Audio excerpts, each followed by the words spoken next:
What's happening? I'm up in the car, man. Leaving the liquor store. You know what I'm talking about? Uh, just did a little bit of work action. You know what I'm saying? Anyway, man, came up with this concept, man. It's called the battered man shelter. It's kind of like a joke, you know. A lot of stuff I do, like machete cult and sneak dosing people and comparing ourselves to Charles Manson and all this stuff is it's really a platform, a way to use satire to inform people about historical like stuff, like other truths, right?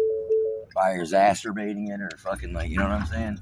Using, you know, being grandiose, man, being a real narcissist, really role playing the roles out that what you're trying to express, man. It's, you know, it's not much different from what actors do. You know what I'm saying?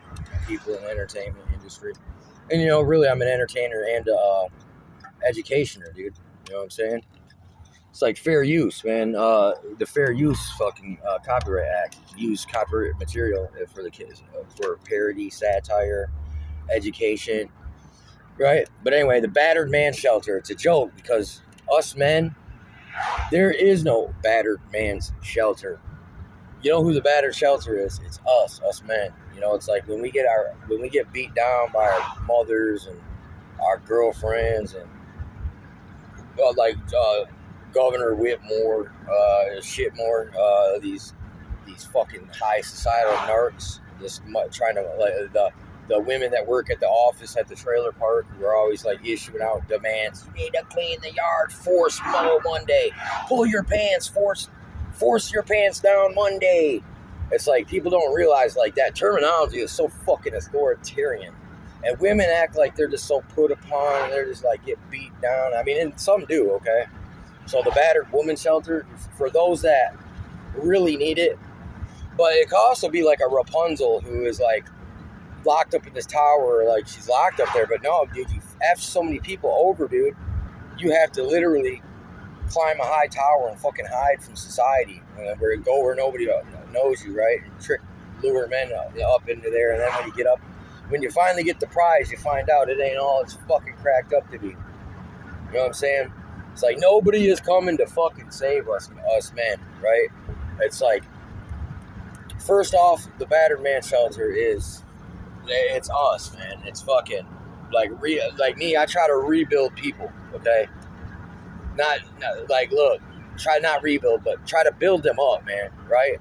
And like teach them through example, like not dictate to them and tell them how to live, but show them another way. And like sometimes you gotta twist somebody's arm, man. Like they'd be like, no, I don't want to do it. No, please. But then after they finally you get them to do it, they're like they're like, oh my god, I had such a great time. And that's really what it is we were in a society where they just really fucking do a fucking battering ram on your self-esteem, okay? If you have real self-esteem, like not this fake grandiose egotism, like false lack of humility, false freaking persona type deal, right? And you're just trying to fake it till you make it, and that's your story, you're sticking to it type of a mindset. But anyway, my buddy Dust, man, poor Dust, bro, like he was having seizures and shit, right? Fucking he got in a car wreck, dude. Fucking he's not doing too good. So if anybody out there, man, say a prayer for Dust. I love you, bro. But his old lady fucking took his kids from him, left him high and fucking dry, man. He kind of like just really broke his soul, man. So he was using a lot of substances, man. And I never seen nobody have a fucking epileptic seizure, okay? Fucking me and him started the John Redcorn Society. You know what I'm saying? Because hey, we're sick of all this shit. At the time, me and my chick split up. So I was kind of, I was out prowling on the prowl, just fucking kind of perturbed. And one of my homies I met, like for instance, I said it was hanging out with one of my homies' babies, mama, but they're not together anymore. Thank God nothing happened too crazy. But she's the type to run to a woman's shelter, like claim, oh, I'm getting beat. But she's like a total fucking like a troublemaker, a conniver, man, a fucking like got issues like a motherfucker. Like, look, the first time we hung out with her, my boy said, "Yo, man, come down to fucking Waterford." So I motherfucking jump on a bus or something, man. Meet him down there. We didn't even make it through the motherfucking night. And this chick freaked out and kicked us out of the house. So I'm like fucking 50, 70, 80 miles away from Flint. And this bitch kicks us out in the night. And me and fucking dude, we put on some bandanas over our face, climbed under a fence of a county park, and like sat out on a bench by the beach, man, all night. We were like, freezing, mosquitoes biting us up. That's a battered man shelter situation. It's like, look, man, ain't nobody coming to fucking save us, man. And this happens to you enough where you just get the rug whipped out from under you. You didn't even do anything wrong. You tried your best, man. You really tried to heal and put all your energy into healing this broken person and like making yourself fucking, trying to grow together with somebody, and then fucking once you get attached, then they rip the fucking rug out from under you. Breaks your heart. And a lot of times you also have financial engagements. Look, there's a lot of time, like energy moving together. You get them established, right? And now that they got what they needed from you, now they discard you, or they keep breadcrumbing you. Oh, you're gonna, I'll let you come back, and then look, and then they pull the plug on you again. Like my ex, man, fucking like, look, hey, please, motherfuckers, sub my channel, man, because I need 50 subs to get a live stream, right? I already have a channel with fucking like 500-600 fucking subs, man. But my ex, another ex, fucking, already had a new boyfriend, broke up with me, or forced me to like break up with her, or reverse discard, where she did this how to lose a guy in like 50 days type of a thing, okay? She fucking stole my, like, look, she switched my fucking email, she changed my fucking password, she fucking stole my stimulus money, left me with my family, which was a bunch of women, dude, and I was used to in-house pussy, and look, in a less toxic of an environment. I mean, it's still toxic in ways, toxic-ish, but it was way better than, like, she had brothers and shit, dude, and I almost had like a second childhood when I stayed out there with her family. You know what I'm saying? So it was really good time I had, right?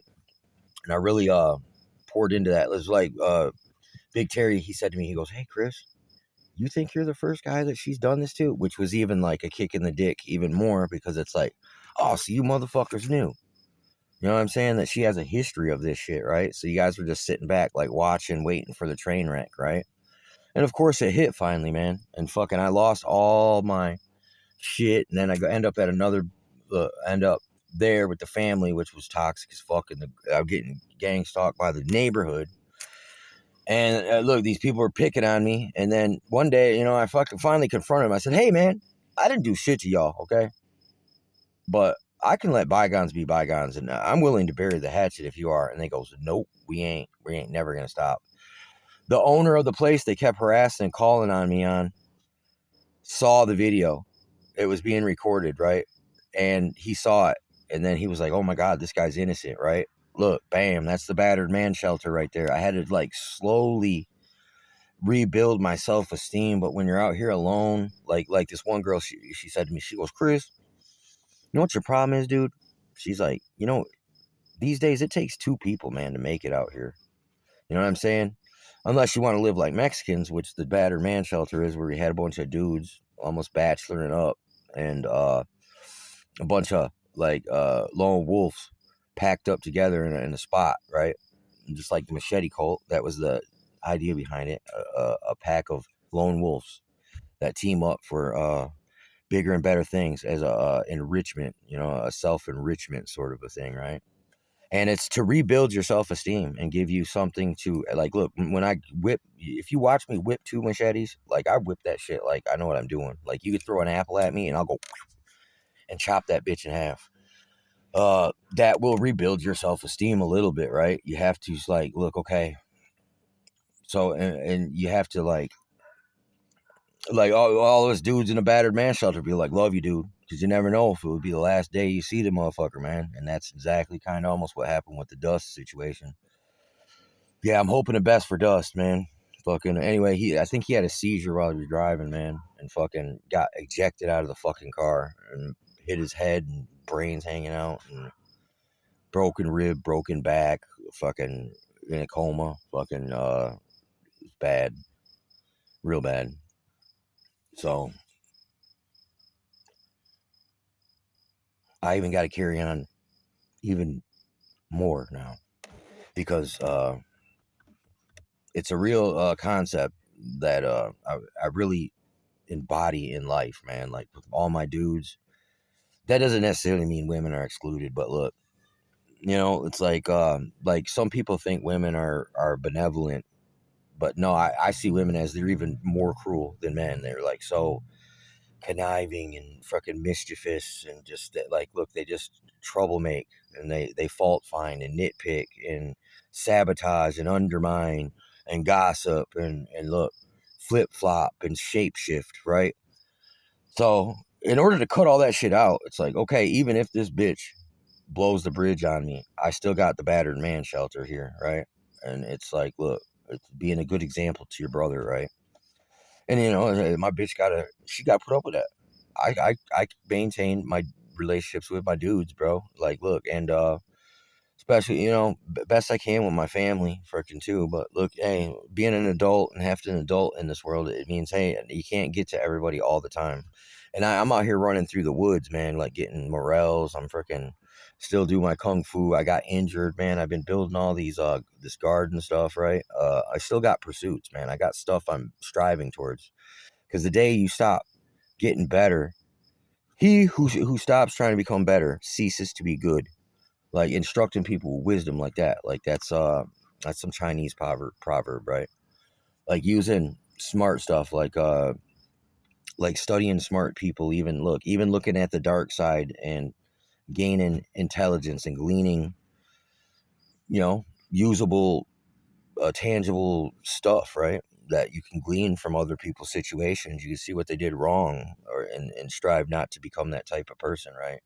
Also, like through all of our experiences, if we talk about it together, it makes us that much more uh, lethal, right? And also like less likely to fall for shit. But yet, hey, man, so look, these chicks, the way they work, they could do something 5,000 times. It's so fast. You just don't recognize it when it's happening until once you're aware, though, you'll see it every time. But when you're unaware of what's going on, of the misdirection, of the bait and switch, these tactics, you know what I mean?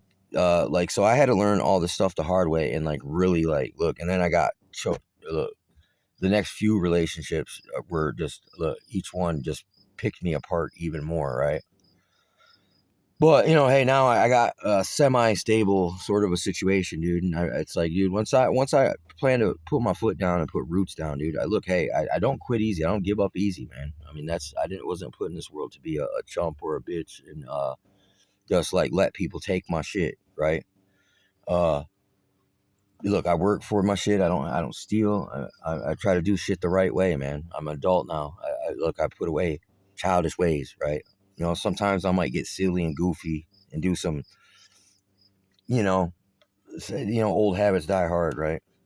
But it's like, hey, this body of mine, this old body, aching body, is just what won't allow me to do a lot of stuff I used to do, right? So that's a part of growing, right? And it also means I have to fine tune what I put my energies towards, right? But this is all lessons from the battered man shelter. You know what I'm saying? In a way, yeah, it hurt. It was hell going through it. But on the other side of it, man, I got so much more freaking knowledge, experience, self confidence. That's the thing. You got to rebuild your self confidence from scratch because look, even when it was taken from you, you really didn't have nothing to stand on anyway. Because being naive, being gullible, being green, being simpleton. You know what I'm saying? These are all things you gotta like. You do it 5,000 times and never know it, but once you're aware and you recognize it, bam! Now you can start making a difference. Much love, though. Safe travels, man. God bless.